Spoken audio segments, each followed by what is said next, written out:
بسم الله الرحمن الرحیم. السلام علیکم. بلال جاجی انسانیت خدمتگار تاسو سره مخاطب دی. د ما سره چاچا ولاړ دی. دا زما په گاوند کې پاتې کیږي خو بیروزګار دی. ما وختي جمع مونږ وکړو نو ډیر سره ملاو شو. دی وایي چې مخکې مې روزګار و نو اوس بیروزګار یم. سوال نه کوم د لوږې به مړ شم خو سوال نه کوم.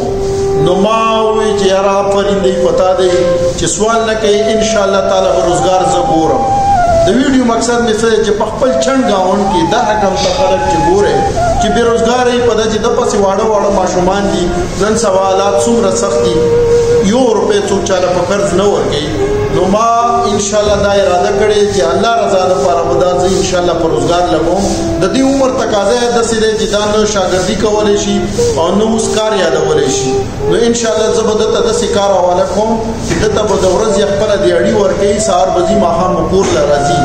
نو تاسو نه هم امید ساتم چې په خپل چند گاوند کې د داسې خلکو خاص خیال وساتئ. انشاءالله بده ورځ به نه ګورئ. دا ویډیو تاسو هم وګورئ. خپلو مرګلو سره هم بحثیت انسانیت شیر کړئ چې څوک بېروزګاره کسان وي چې هغې په روزګار ولګېږي. وسلام.